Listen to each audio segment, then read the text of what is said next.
Good afternoon. We welcome you again to this traditional Wednesday afternoon. We're calling it a devotional, but it's really kind of Pastor Will and I'm Pastor Christy, taking this time to reflect, to think, to respond to each other, and to hopefully offer something to you. And we never quite know where this will take us. And this afternoon, we have chosen to use one of the images that Will used on Sunday during his sermon, an image by John August Swanson, and to use that as the beginning place to reflect and to come to some insight and awareness that hopefully can help support us during this time of pandemic, this time when we're sheltering in place and very aware that our world has shrunk, at the same time that we're aware that our compassion has expanded to include those people who are really struggling, those who are struggling physically with their health, those who are grieving, and those who are struggling psychologically and spiritually because of the isolation that they're experiencing. And so we welcome you this afternoon. We're grateful to be able to be here in conversation, and this is one of the images that we shared on Sunday, especially thinking about how we are made for community and within community. And this is based on Psalm 85, especially the last portions of it. And when you kind of look at it from afar, you can see that there's lots of people and there's lots of contours to the land. But when you look at it more closely, you see that there's words in there. Truth shall spring out of the earth. Justice and peace shall kiss. And even justice shall look down from the heavens, and kindness and truth shall meet. So there's lots of different portions of this. And then when you go back to the big picture of it all, then you can start to see some of the words coming out of the image itself as well. Christy, do you want to read that portion of Psalm 85 that this picture is based on? This is the end of Psalm 85, and of course, please, in your Bibles, you can read the whole thing, but the focus is on the latter part of the Psalm. So this is Psalm 85, beginning with verse 10. Love and faithfulness will meet. Righteousness and peace will embrace. Humans' loyalty will reach up from the earth, and God's righteousness will look down from heaven. God will make us prosperous, and our land will produce rich harvests. Righteousness will go before the Lord and prepare the path for God. Just gorgeous, beautiful language, and this whole sense that we will reach up from the earth. And I think within the image, the painting, it says that truth will spring up from the earth. So again, the sensitivity to different translations and different ways of envisioning this vibrancy from the earth, but the sense that the earth is offering energy and life and praise, and that then there is this reciprocal movement coming down, that justice and kindness are kissing and the heavens are alive with the glory of God. A very rich image.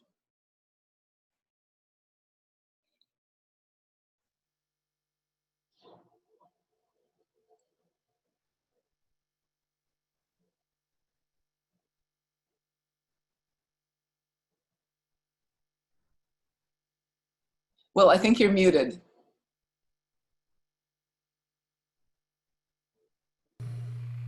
There we go. So there's a beauty in the richness of the wholeness of it and all of the different colors and the way that they go together. But also there's these little vignettes, right? Where you can see some of the people with the chickens and some being careful for the young person climbing in the tree, another person watering the tree. Justice and peace shall kiss in the farm. The other people on the other side, kindness and truth shall meet. And there's this other little vignette of people meeting each other and bowing to each other and taking their hats off to each other. There's just a rich beauty to the whole image. In some ways, it kind of reminds me of the uh, the the psalm that gets put to music like. And everyone neath their vine and fig tree shall live in peace and unafraid. And everyone neath their vine and fig tree shall live in peace and unafraid. And into plowshares beat their swords, nations shall learn war no more. And into plowshares beat their swords, nations shall learn war no more. And everyone neath their vine and fig tree. It's that picture of the Messianic age when everyone has enough. Everyone is able to produce enough food for them and their own family, and the instruments of war are beaten into instruments for farming. Yeah. And that those two are related. That when there is enough for everyone, then naturally this capacity to live in harmony with each other and with the earth kind of emerges from that sense of generosity and sharing. That's really powerful. Yeah. Yeah. Yeah. And I think that we tap into that, and Psalm 85, I think, kind of guides us through that by being able to have this very expansive view as we do of the painting, and then to be able to narrow our focus and see just the minutest detail, and to appreciate both perspectives and how they relate to each other. And for us to be able to see in a global way now, I think during the pandemic, I mean, how many people are suffering, how many people are dying, and then to be able to come back into the smallness of our isolation and appreciate just the ordinary details of our lives too, and that in that capacity to be both expansive and small, that we then have this invitation to dance and to celebrate and to invite the transformation. So there was a proposal at the UN to officially end all armed conflict during this season of caring for COVID-19, and it was our own government who voted against that. But in other places, like the conflict between Saudi Arabia and the Yemeni rebels, and the conflict going on the Arabian Peninsula, that has pretty much, that's the only thing that could stop this conflict and this civil war that has become somewhat of a proxy war between Saudi Arabia and Iran in that region, has been the virus. Yeah, yeah, yeah. Is calling people to something beyond the hostility, to this deeper sense of being able to connect to each other, which is a very profound learning. And a choice that we can choose to transform the energy of war into the energy of peace. That as human beings, that's really one of the, I think, biblical invitations is to do that. And oddly, the pandemic, with all of the destruction, is offering that as a possibility.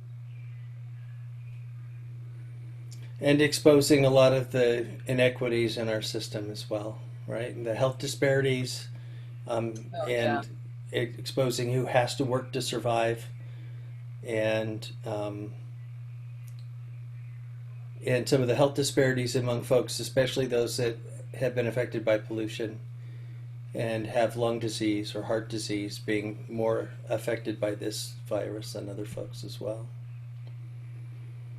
Yeah, and that whatever the language is, that the people most vulnerable to the virus, those people are determined by race and poverty more than by physical limitations.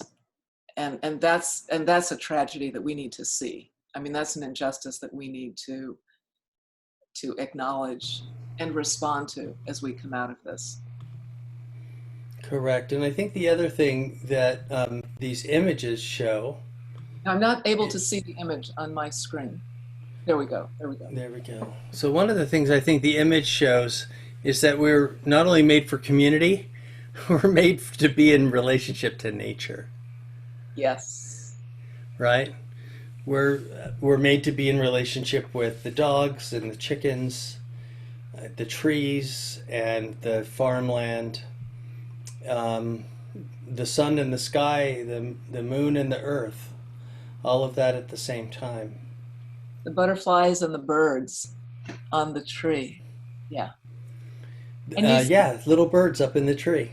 yeah, yeah. And you see more and more of the natural detail the closer you have, the closer your focus is in, and that, yeah, that You can more. even see little blades of grass in parts of the farmland. And there's a little rabbit right at the very base of the screen. There's a rabbit by the roots of the Oh, tree. I see that now. Yeah. Yeah, that little white rabbit. And I think that too, that oddly the pandemic is providing the opportunity for us to look more closely. I mean, I was just thinking about, the broad view that when we fly, which we really aren't doing anymore, how Mm. much we see how expansive our vision is. And even if we drive, we can still see vistas and distances, and we're moving quickly through space. But as the pandemic has really brought us into these smaller and smaller spaces, our vision can become more and more focused on the details. And even from going from driving to walking, and then from walking to sitting, and Yeah. how closely you can look. I mean, there's no way you could see that bird if you were in a plane, but that our vision has become more localized and more focused, and I think it's more possible for us to really to appreciate the details of our lives now.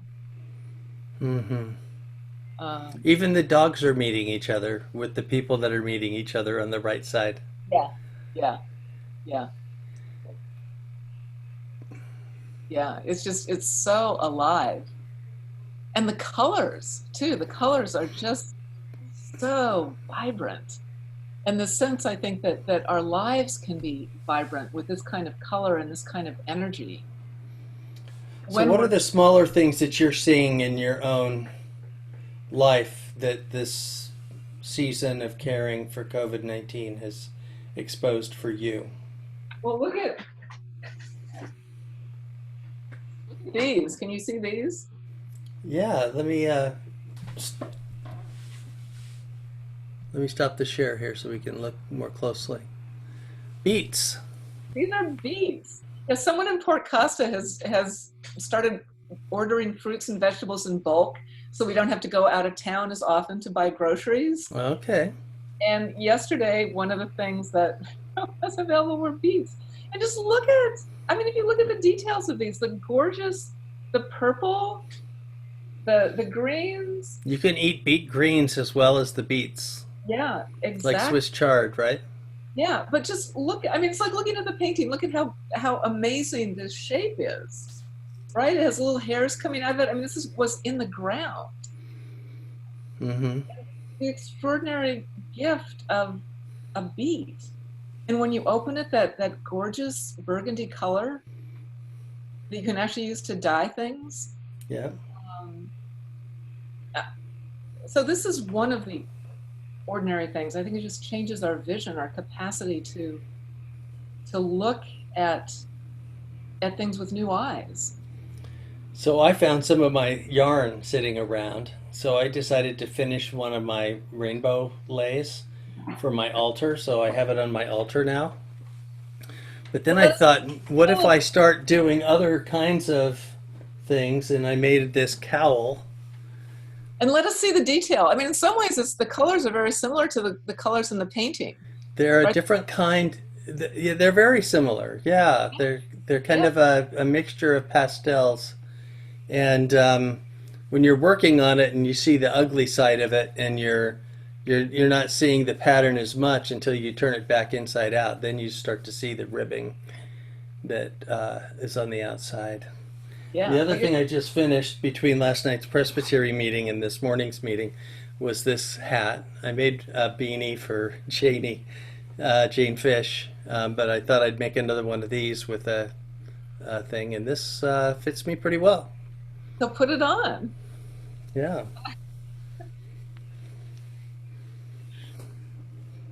Excellent. A whole new So side. just having time on a Zoom meeting to be busy with my hands, I'm learning some new ways to crochet, and I'm trying a new form that's a little different and broader in a cowl here. So I had to get more tools though. I had to go out and get a whole bunch more of these crochet hooks of different sizes Right. to try out some of these different things. So And that's definitely about detail, right? I mean, you're taking something as small as a piece of yarn and changing its relationship to other pieces of yarn. I mean, it's very detailed work in some ways. and on different ones of them, you want to either have them spaced out or tighter together with each other. And I'm learning different ways to crochet that puts things in a little looser form than in the tighter form that I was used to doing things in. So even that gives us ways to think about how close life is, but also how we can be in relationship. And because of the new ways that we're connecting with others online, even just having something to do with my hands rather than looking at my phone or something else has been a good thing for me. Yeah, yeah. It's another form of creativity. So, what's your last thing you want to take away from this little devotion today? I love the colors of the painting and the colors that you're using with your yarn. And just the vibrancy I think that's possible when we actually open ourselves up to the creative world and the imagery from Psalm 85 that talks about the life of the earth is bursting forth and coming forth, and just how, even again, I mean, to always acknowledge that people are suffering now, but that we have the opportunity even in the midst of this to, I think, engage our lives on a deeper level and allow ourselves to be really blessed and aware of this kind of incredible thing that is to be a human being on this earth.